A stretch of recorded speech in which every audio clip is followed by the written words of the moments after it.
નમસ્કાર મિત્રો, સ્વાગત છે તમારું ખેડૂત ખબર યુટ્યુબ ચેનલમાં। આ વિડીયોમાં આપણે આજના તાજા સમાચાર મેળવીશું। તો વિડીયોમાં આગળ વધીએ તે પહેલાં તમે અમારી ચેનલમાં નવા છો તો ચેનલને નીચે દર્શાવેલું લાલ કલરનું સબસ્ક્રાઇબ બટન દબાવી ચેનલને જરૂર સબસ્ક્રાઇબ કરી લેજો। તો ચાલો મિત્રો, આજના સૌપ્રથમ મુખ્ય સમાચાર જોઈએ। ગુજરાતમાં ઠંડી અને વરસાદની આગાહી કરવામાં આવી।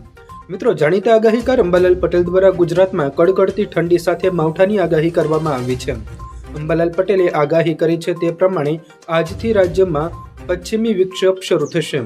રાજ્યમાં 17 થી 20 નવેમ્બરમાં પશ્ચિમી વિક્ષેપ આવશે। ઉત્તર ગુજરાતના ભાગોમાં 18 ડિગ્રી સેલ્સિયસ તાપમાન થશે, જ્યારે ન્યૂનતમ તાપમાન અરબ સાગરમાં સર્જાશે। જ્યારે લો પ્રેશરના કારણે પણ ગુજરાત તરફ વરસાદી માવઠા પડશે। ખાસ કરીને મિત્રો, વાત કરીએ તો હવેથી ગુજરાતમાં ધીમે ધીમે ઠંડીની શરૂઆત થશે તેવી આગાહી અંબાલાલ પટેલે કરી છે। અંબાલાલ પટેલના જણાવ્યા પ્રમાણે છેલ્લા 30 વર્ષનો રેકોર્ડ આ વર્ષની ઠંડી તોડશે। આ વર્ષે ખૂબ જ કડકડતી ઠંડી પડશે તેવી આગાહી પણ અંબાલાલ પટેલે કરી છે। ત્યારબાદના મહત્વના સમાચાર તરફ આગળ વધીએ તો ચૂંટણી કાર્ડમાં સુધારાને લઈને મહત્વના સમાચાર આવ્યા। ગુજરાતમાં મતદાર સુધારણા યાદી ખાસ કરીને ઝુંબેશ શરૂ કરવામાં આવી છે, જેમાં 17 તારીખ, 23 તારીખ અને 24 નવેમ્બરે નવા મતદારોને ઉમેરો તથા મતદાર યાદીમાં સુધારા વધારા થઈ શકશે। જાન્યુઆરી 2025માં અંતિમ મતદાર યાદી પ્રસિદ્ધ કરવામાં આવશે। આમ મિત્રો, વાત કરીએ તો કોઈ વ્યક્તિનું ચૂંટણી કાર્ડમાં નામ ચડાવવું હોય અથવા તો ચૂંટણી કાર્ડમાં સુધારો કરવો હોય તો તમે 24 તારીખ સુધીમાં કરાવી શકો છો। ત્યારબાદના મહત્વના સમાચાર તરફ આગળ વધીએ તો ખેડૂતોનું દેવું માફ, મોટો નિર્ણય કરવામાં આવ્યો। મહારાષ્ટ્રમાં આગામી થોડા દિવસોમાં ચૂંટણી યોજાવાની છે, ત્યારે તમામ મોટા નેતાઓથી લઈને અનેક કાર્યકર્તાઓ ચૂંટણીમાં જીતવા માટે જોરશોરથી પ્રચાર અને પ્રસારમાં લાગેલા છે। આ દરમિયાન મહારાષ્ટ્રમાં ભાજપનો ચૂંટણી ઢંઢેરો આજે જાહેર કરવામાં આવ્યો છે। કેન્દ્રીય ગૃહમંત્રી અમિત શાહે ચૂંટણી ઢંઢેરાની જાહેરાત કરતા કહ્યું છે કે જો મહારાષ્ટ્રમાં ભાજપની સરકાર બનશે તો ખેડૂતોનું દેવું માફ કરવામાં આવશે। ત્યારે આ જાહેરાત બાદ ગુજરાતના ખેડૂતોમાં પણ ભારે રોષ જોવા મળ્યો છે। ગુજરાતમાં કેમ ખેડૂતોનું દેવું માફ કરવામાં નથી આવતું તેવો પ્રશ્ન પણ થયો છે। મિત્રો, વર્તમાન સમયમાં હાલમાં મહારાષ્ટ્રમાં ચૂંટણી છે, ત્યારે ભાજપ દ્વારા ખેડૂતોનું દેવું માફ કરવાની જાહેરાત કરવામાં આવી છે, પરંતુ ગુજરાતમાં ભાજપની સરકાર હોવા છતાં પણ ખેડૂતોનું દેવું માફ કરવામાં નથી આવ્યું। ઉપરાંત મિત્રો, વાત કરીએ તો અમિત શાહ દ્વારા કરવામાં આવેલી જાહેરાત પ્રમાણે જો મહારાષ્ટ્રમાં ભાજપની સરકાર બનશે તો મહારાષ્ટ્રના ખેડૂતોનું દેવું માફ કરવામાં આવશે। ત્યારબાદના મહત્વના સમાચાર તરફ આગળ વધીએ તો જૂની પેન્શન યોજનાને લઈને મોટા સમાચાર આવ્યા। ગુજરાત સરકારનો મોટો નિર્ણય કરોડો લોકોને રાહત આપશે। 2005 પહેલાના અને ફિક્સ પગારમાં કર્મચારીઓને જૂની પેન્શન યોજનાનો લાભ મળશે। સત્તાવાર ઠરાવ બહાર પાડવામાં આવ્યો છે। 60,245 અધિકારીઓ અને કર્મચારીઓનો બુલંદ માંગ બદલવામાં આવ્યો નિર્ણય। મિત્રો, વાત કરીએ તો 2005 પહેલાના સરકારી કર્મચારીઓને જૂની પેન્શન યોજનામાં દાખલ કરવામાં આવ્યા છે।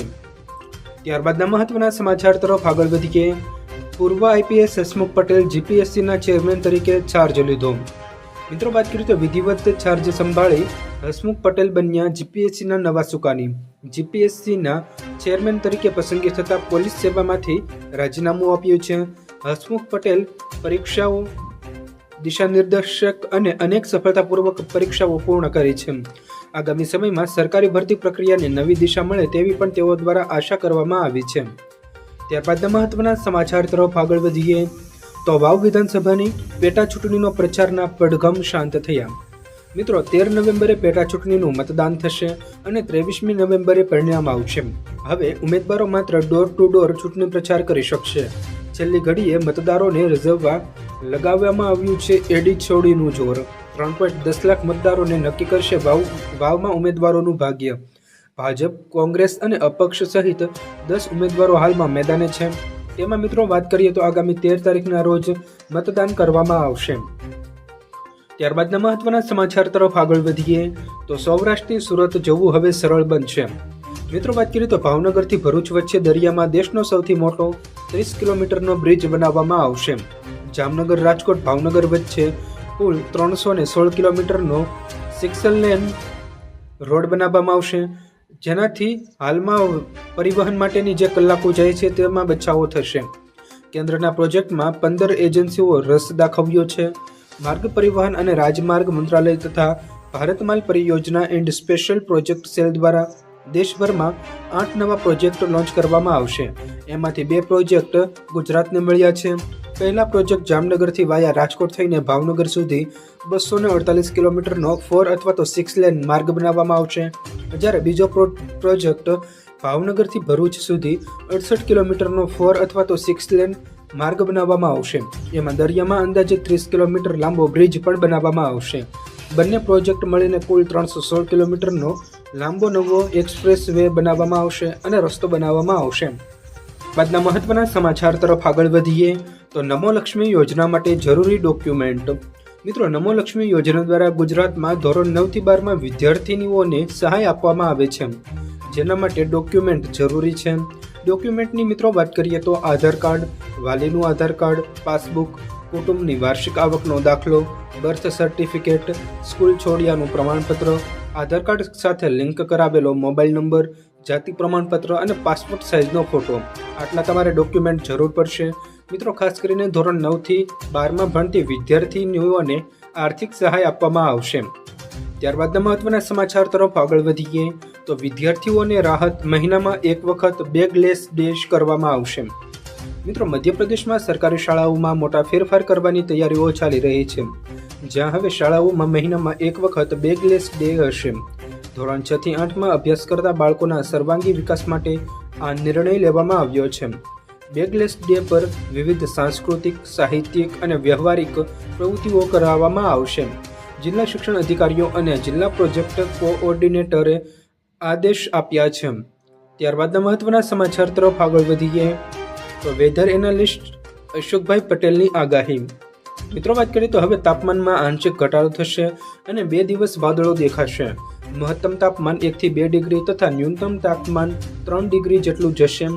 દેશના ટોપ હાઈ હોટ સિટીમાં રાજકોટ સહિત ગુજરાતમાં 4 શહેરો રહેશે.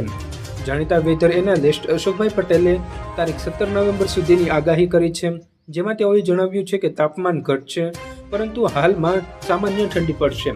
નવેમ્બર મહિનો બેસી ગયો હોવા છતાં હજુ ઠંડી પડતી નથી, ત્યારે આવતા સપ્તાહમાં તાપમાનમાં 2 થી 3 ડિગ્રીનો ઘટાડો થશે અને નોર્મલ કરતાં ઊંચું તાપમાન રહેશે તેવી જાણકારી હાલમાં વેધર એનાલિસ્ટ અશોકભાઈ પટેલે આપી છે. આ દરમિયાન 2 કે તેથી વધારે દિવસોમાં ઠંડીની શરૂઆત થશે તેવી પણ તેઓ દ્વારા જાણકારી આપવામાં આવી છે. ત્યારબાદના મહત્વના સમાચાર તરફ આગળ વધીએ તો ઉમરપાડામાં ભૂકંપના આંચકા અનુભવાયા. મિત્રો, સુરતના ઉમરપાડા તાલુકામાં સટવાન અને જૂના ઉમરપાડા સહિતના ગામોમાં ભૂકંપના આંચકા અનુભવાયા હતા. મળતી માહિતી અનુસાર વહેલી સવારે 6 કલાકે ભૂકંપના આંચકા અનુભવાયા છે. જોકે રાહતની વાત એ છે કે આ ભૂકંપથી કોઈ પણ જાતનું નુકસાન થયું નથી. તો મિત્રો, આ હતા આજના તમામ મુખ્ય સમાચાર. જો મિત્રો તમને અમારો આ વિડીયો પસંદ આવ્યો હોય તો વિડીયોને લાઈક કરો, તમારા મિત્રો સાથે શેર કરો અને અમારી ચેનલને હજુ સુધી સબસ્ક્રાઈબ ન કરી હોય તો ચેનલને જરૂર સબસ્ક્રાઈબ કરી લેજો, જેથી તમને અમારા રોજના તાજા અને અગત્યના સમાચાર સૌપ્રથમ મળી શકે.